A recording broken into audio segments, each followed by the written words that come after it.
Operation সিঁদুরের সাফল্যকে সামনে রেখে শিলিগুড়িতে তিরঙ্গা মিছিল এবং যে মিছিলের নেতৃত্বে রয়েছেন শুভেন্দু অধিকারী, সেই ছবি আপনাদের সামনে তুলে ধরছি। অপারেশন সিঁদুরের সাফল্যকে সামনে রেখে শিলিগুড়িতে তিরঙ্গা মিছিলে শুভেন্দু অধিকারী। আমাদের সঙ্গে রয়েছেন আমাদের প্রতিনিধি সনদ ঝা। সনদ, আমরা দেখতে পাচ্ছি সেই ছবি, শুভেন্দু অধিকারী একেবারে মিছিলের অগ্রভাগে রয়েছেন। অপারেশন সিঁদুরের সাফল্যকে সামনে রেখে শিলিগুড়িতে যে তিরঙ্গা মিছিল শুরু হয়েছে, মিছিল এই মুহূর্তে কোথায় রয়েছে? দেখো, মিছিল এই মুহূর্তে রয়েছে শিলিগুড়ি হিলকাট রোডে এবং আজকের যে তিরঙ্গা মিছিল এবং এই যে বিশেষ করে অপারেশন সিঁদুরের পরে যে দেশ জুড়ে যে জাতীয়তাবাদের একটা উন্মাদনা বলতে পারো, শিলিগুড়িতে কিন্তু মানুষের মধ্যে যে উন্মাদনা, আজকের যে মিছিল সেটা অভূতপূর্ব। এবং এত বড় মিছিল বিজেপি কিন্তু অতীতে কোনোদিন করেনি।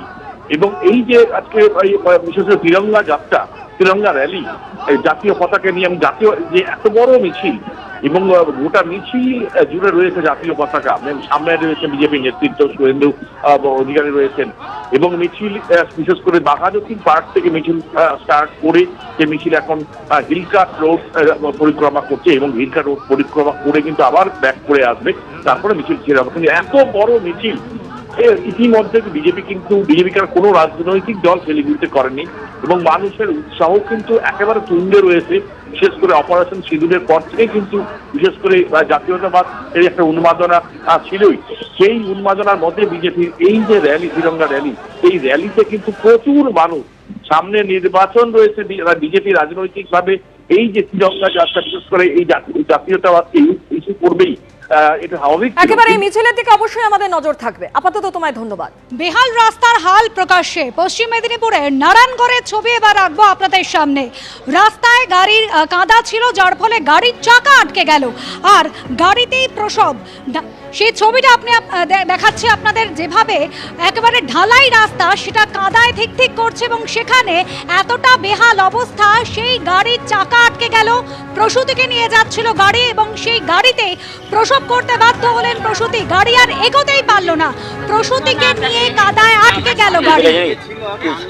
শত চেষ্টার ফলেও গাড়ি কিন্তু এগোলো না। বেলদা সুপার স্পেশালিটি হাসপাতালে নিয়ে যাওয়ার আগেই গাড়িতেই প্রসব সন্তানের। বাড়ির সামনে রাস্তায় এভাবেই জমেছিল কাদা, যে কাদা থাকায় কিন্তু গাড়ি আর এগোতেই পারল না। প্রসূতিকে নিয়ে এই কাদার মধ্যেই গাড়ি আটকে থাকলো আর যার ফলে গাড়িতেই প্রসব হলো।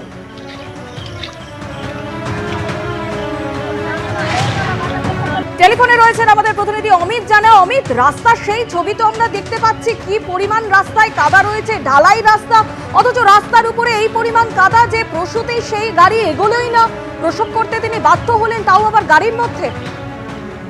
হ্যাঁ অনুষ্কা, তোমাকে বলে রাখি, দীর্ঘদিন ধরে যে ধান কাটার মরশুম চলছিল, সেই ধান কাটার কৃষকরা যে সমস্ত ধান জমি থেকে তুলে রাস্তা দিয়ে গাড়ি চালিয়েছিলেন, সেই গাড়ির যে রাস্তা কাদা পুরোপুরি একেবারে নারায়ণগড় ব্লক জুড়ে, পাশাপাশি একেবারে যত সব রাস্তা রয়েছে সেগুলোর উপর কাদা পড়েছিল। এবং যেহেতু বৃষ্টির মরশুম নামছে, সেই বৃষ্টি হওয়ার কারণেই পুরো কাদা একেবারেই পিচ্ছিল হয়ে যায়।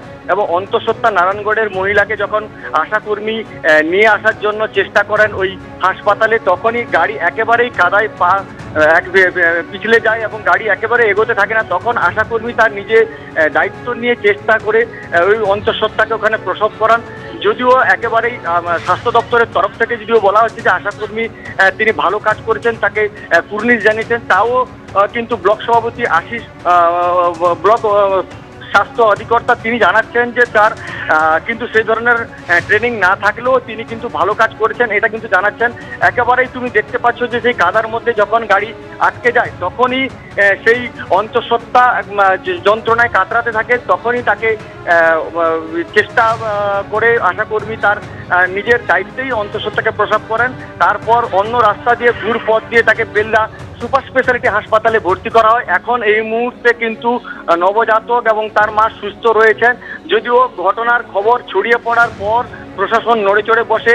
সকাল থেকেই আমরা যে চিত্র দেখতে পেলাম, ওই এলাকায় কিন্তু প্রশাসনের তরফ থেকে এবং গ্রামবাসীরা উদ্যোগ নিয়ে ট্রাক্টর চালিয়ে এবং কোদাল দিয়ে একেবারে রাস্তা পরিষ্কারের কাজে কিন্তু চালিয়ে যাচ্ছেন। এই মুহূর্তে কিন্তু রাস্তা পরিষ্কার হয়ে গেছে, যদিও একেবারেই কিন্তু বলা যেতে পারে যে নারায়ণগড় ব্লকের একাধিক জায়গায় রাস্তার ওপর কিন্তু কাদা রয়ে থাকার কারণেই মাঝে মধ্যেই বিপত্তি ঘটে, এমনটাই কিন্তু স্থানীয়দের অভিযোগ। একেবারে অমিত, তাহলে শুধুমাত্র এই রাস্তাই নয়, নারায়ণগড়ে একাধিক রাস্তার কিন্তু এরকমই বেহাল অবস্থা। নবজাতকের বাবা যার স্ত্রীকে নিয়ে যাচ্ছিল গাড়ি, সেই গাড়ির চাকা আটকে গেল কাদার মধ্যে। দেখুন কি অবস্থা ওই রাস্তার, একেবারে রাস্তার মধ্যে কাদা রয়েছে, যার ফলে গাড়ি আর এগোতেই পারল না। শেষ পর্যন্ত ওই নবজাতকের বাবা তিনি নিজেই কাদা পরিষ্কার করেন। কি বলেছেন শোনাবো। কাঁধে ফেসে গেছি, সেই অবস্থায় হয়ে গেছে প্রস্রাব, আসার জীবনে ভালো করে প্রস্রাব করে দিয়েছে, ঠিক আছে। যা এখান থেকে গাড়ি বেঁকে কাজ সরে গাড়ি বেঁকে করে যাওয়া হয়েছে। কাদা কে সরিয়েছিল? আমি সরেছিলাম। বাচ্চা আর সুস্থ রয়েছে? হ্যাঁ, বাচ্চা আর মা দুজন সুস্থ আছে। একেবারে যে ছবি রেখেছে আপনাদের সামনে, একেবারে নারায়ণগড়, পশ্চিম মেদিনীপুরের নারায়ণগড়ে এরকমই বেহাল অবস্থা। আমাদের প্রতিনিধি অমিত রয়েছেন আমাদের সঙ্গে। অমিত, জানা অমিত, যে অবস্থা আমরা দেখছি, একেবারে রাস্তা তো কাদায় থিকথিক করছে, এইরকম অবস্থা কতদিন ধরে রয়েছে?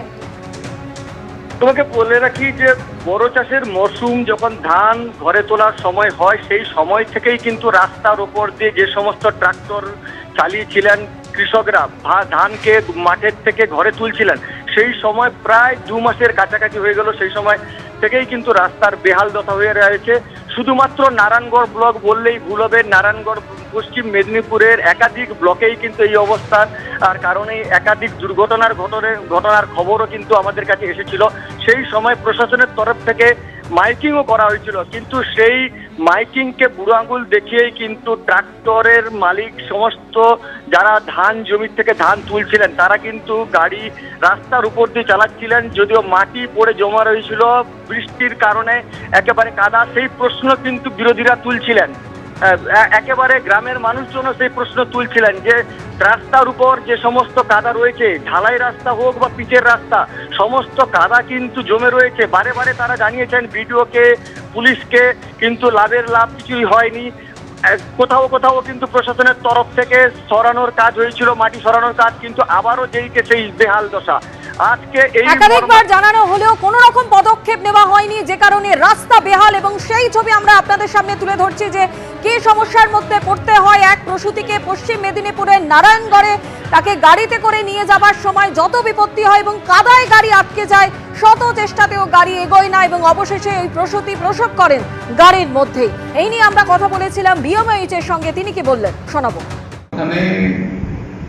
যেটা প্রবলেম হয়েছে, আগের রাতে বৃষ্টি হয়েছে আর ঢালাই রাস্তার উপরে ট্রাক্টর দিয়ে ধান কাটার ট্রাক্টর সব রাস্তা কাদা হয়ে যায়। রাস্তা কাদা হয়ে যাওয়ার জন্য গাড়ি কিছু চলতে পারে না। ওখানে আশা কর্মী বা যারা ছিল, গাড়ির ড্রাইভার আর তার বাড়ির লোকজন, তার কোদাল দিয়ে সর করে কাদা সরিয়ে তারপর গাড়ি নিয়ে আসে। এই অবস্থায় একটা বাচ্চা গাড়িতে হয়ে যায়। আশা কর্মী এবং বাড়ির লোক দুজনে মিলে বাচ্চাটাকে সুস্থ সবল করে তুলে এবং দেবদান সুপার স্পেশালিটি হাসপাতালে ভর্তি করে। মা বাচ্চা দুজনেই ভালো আছে। স্থানীয় মানুষরাও কিন্তু বারে বারে এই অভিযোগ করছেন, এই রাস্তার বিষয়ে একাধিকবার তারা প্রশাসনের কাছে জানিয়েছেন, কিন্তু কোনো পদক্ষেপ নেওয়া হয়নি, যে কারণে বেহাল রাস্তার হাল যে কি হয়েছে তার প্রমাণ পাওয়া গেল এই প্রসূতির যে ঘটনা ঘটেছে। অর্থাৎ পশ্চিম মেদিনীপুরের নারায়ণগড়ে গাড়িতে করে প্রসূতিকে যখন হাসপাতালে নিয়ে যাওয়া হচ্ছিল, সেই গাড়ি আর এগোতেই পারলো না, কাদায় আটকে গেল গাড়ির চাকা এবং শত চেষ্টা করেও গাড়িকে এগিয়ে নিয়ে যাওয়া যায়নি এবং অবশেষে ওই প্রসূতির প্রসব কিন্তু গাড়ির মধ্যেই হয়। বেলদা সুপার স্পেশালিটি হাসপাতালে নিয়ে যাওয়ার আগেই গাড়িতে প্রসব করেন ওই প্রসূতি। আবারও কথা বলবো আমাদের প্রতিনিধি অমিত জানার সঙ্গে। অমিত, যে বিষয়টা উঠে আসছে যে এই যে রাস্তার হাল বেহাল, বহুদিন ধরে গ্রামবাসীরা অভিযোগ জানিয়েছিল প্রশাসনকে, তা সত্ত্বেও কোনো রকম কাজ হয়নি, প্রশাসনের কি বক্তব্য?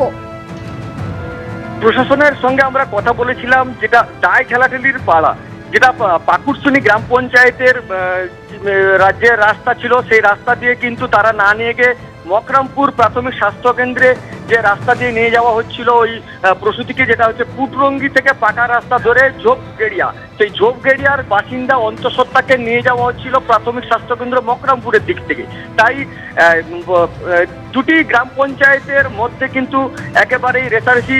পাকুড়ছুনি গ্রাম পঞ্চায়েতের তরফ থেকে জানানো হয়েছে এটা আমাদের রাস্তা নয়, এবং অপর যে গ্রাম পঞ্চায়েত রয়েছে গ্রামরাজ, সেই গ্রামরাজের প্রধান তিনি জানিয়ে দিয়েছেন যে সমস্ত রাস্তাই কিন্তু আমাদের পরিষ্কার করা হয়ে গেছে, কিন্তু শুধুমাত্র ব্যতীত এই রাস্তাটাই কিন্তু পরিষ্কার করা হয়নি। একবারে যে প্রধানের কথা তুমি বলছো, নারায়ণগড়েরই রাজগ্রামের প্রধান, তিনি কি বলছেন শোনাবো। অ্যাকচুয়ালি ওটা তো 2 নম্বর এবং 5 নম্বরের সংযোগস্থল রাস্তা, আমাদের এরিয়াটা কম, আর ওদিকটাই তো আমাদের যাতায়াত কমই থাকে। ওটা তো আমাদের 2 নম্বরের যাতায়াতের সঙ্গে নয়, ওটা 5 নম্বরের মানুষজনই বেশি যাতায়াত করেন, আর ওদিকটায় আমরা যাইও কম। সেক্ষেত্রে আমরা যখনই কালকে খবর পেলাম, আজকে স্টেপ নিয়ে পরিষ্কারও করে দেওয়া হয়েছে। প্রধান বলছেন যে রাস্তার অবস্থা কিন্তু বেহাল নয়, প্রত্যেকটি রাস্তায় পরিষ্কার করা হয়েছে, কিন্তু তাহলে এই রাস্তার এরকম অবস্থা হয়ে গেল কি করে, কিভাবে? কাদায় একেবারে মুখ ঢাকলো রাস্তা। আর অন্যদিকে গাড়ি এগোতে না পারায় গাড়ির মধ্যেই ওই প্রসূতিকে প্রসব করানো হয়। ত্রাতার ভূমিকায় ছিলেন একজন আশাকর্মী, তার কি বক্তব্য শোনাবো। হঠাৎ মায়ের প্রসব যন্ত্রণা উঠে, এবার তাকে আমরা মকরামপুর হাসপাতালে নিয়ে যাওয়ার জন্য রওনা হয়েছিলাম। মাঝ রাস্তায় এত কাদার মধ্যে গাড়ি কিন্তু ফেসে যায়। এবার ফেসে যেতে সেখানে মোটামুটি আমরা দাঁড়িয়ে আছি, বাচ্চা প্রসবও হয়ে গেল, আর আমরা তো এগোতে পারছি না প্রচুর কাদার জন্য। মায়ের খুব কষ্ট হতে বাচ্চা প্রসব করিয়েছি। আমার মোটামুটি মনের জোর দিয়ে, বাচ্চা কাঁদছিল না, বাচ্চাকে কাঁদানো হয়েছে। কাঁদানো হওয়ার পরে তারপরে আমরা কাদা সরিয়ে মা বাচ্চাকে নিয়ে সেই গাড়ি করে আমরা বেলদা হাসপাতালে রওনা হয়েছি, গিয়ে ভর্তিও করে দিয়েছি। কাদার জন্য, কাদা না থাকলে তো গাড়ি চলে যেত, পেছানোও যাচ্ছে না, এগানোও যাচ্ছে না। প্রথমে কোন দিকে নিয়ে গেছিলেন? আমরা প্রাথমিক স্বাস্থ্যকেন্দ্র মকরামপুর হাসপাতাল। সেদিকে আর যেতে পারেননি? না, সেদিকে গেলে আবার আমাকে ঘুরে যেতে হবে সেই নারায়ণগড়ের উপর দিয়ে।